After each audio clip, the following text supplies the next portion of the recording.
Hey guys, Brian Schoaf here for BombasticEntertainment.com, and today we're talking about the very cool Ultimate Gremlins from NECA Toys.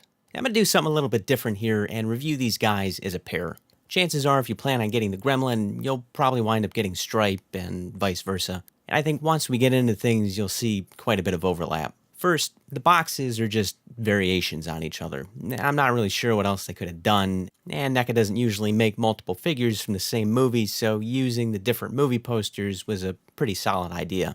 They're the same style window boxes NECA's been using for their other Ultimate figures, so if you bought one of those before, you'd pretty much know what to expect.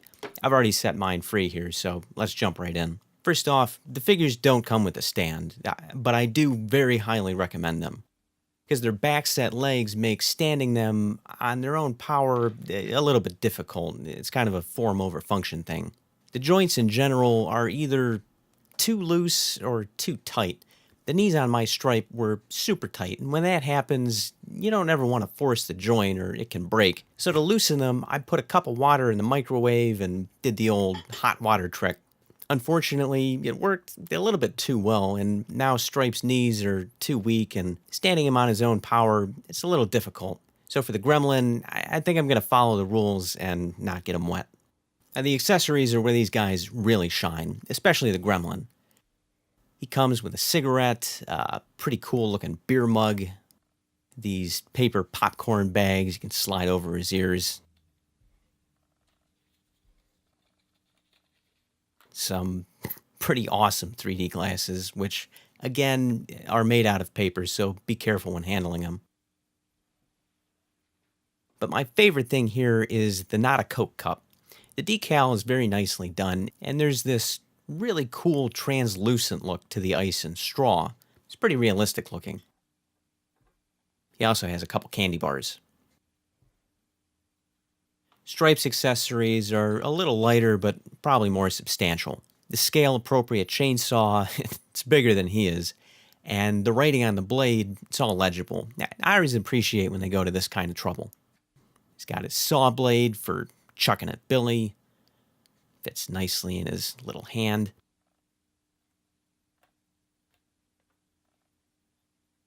And here we have this really cool skateboard. The grip tape texture is well rendered. On the bottom, we get a bit of a wood grain finish. You can see on the trucks, they say NECA, and the wheels roll. Probably the best thing about the skateboard is not only is it in scale with Stripe, it's big enough that some of your other figures can ride it too, so there's some good crossover potential with this one. Now, both figures' bodies are pretty much the same, with the only major difference being the heads. That's to be expected. It wasn't until Gremlins 2 that they changed up the body styles, so this is appropriate to the '84 original. I'll just rotate him here so you can kind of see the paint on all sides. There we are.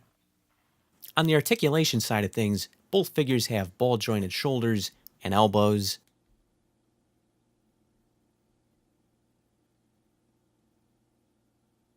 You got a swivel at the waist, and the hands are on pin joints, so they rotate and move up and down.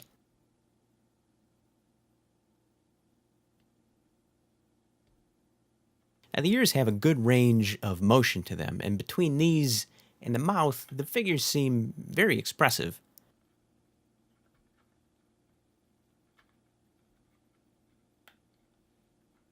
You can see on Stripe here that his mane of fur isn't attached, but that's so the neck can remain flexible. I'm not sure what else they could have done in that regard. I already mentioned the legs. The bodies are pretty complex, and the legs have a surprising amount of joints in them. You get ball-jointed hips, double-jointed knees and ankles, and the feet swivel. But like I said, the figures do have a bit of a hard time getting them to stand on their own, so get yourself some figure stands and you'll be good to go. Now, just for comparison's sake, here's the Mohawk figure from a couple years back, and he was a pretty great figure for his time, but you can really see all the areas these new Ultimate bodies have improved on him. Unlike the new batch, his ears don't flex.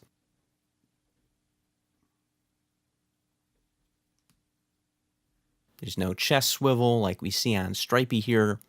His legs don't have as many joints, and instead of ball-jointed hips, we have a V-style pelvis. I think I prefer the older legs, though. Functionally, the new ones can do a lot more, but not as much can go wrong with the old style. And even without the stand, he can support himself better. So that's about it. It might sound like I'm trashing these figures a bit, but I love them. I mean, I can't stop looking at them. Right now, I think the Gremlin is my favorite of the two just because there's so many possibilities for remixing him. But Stripe is the OG, and every band of merry monsters needs a meaner one to keep him in line. If you have any questions, feel free to hit me up on Twitter or leave a comment below. And don't forget to check out my Bombastic Entertainment channel. We make short movies, interactive adventures, just all kinds of fun stuff. Well, that's the story. So next time your air conditioner goes on the fritz, or your washing machine blows up, or your video recorder conks out, before you call the repairman, turn on all the lights, check in all the closets and cupboards, look under all the beds, because you never can tell. There just might be a gremlin in your house.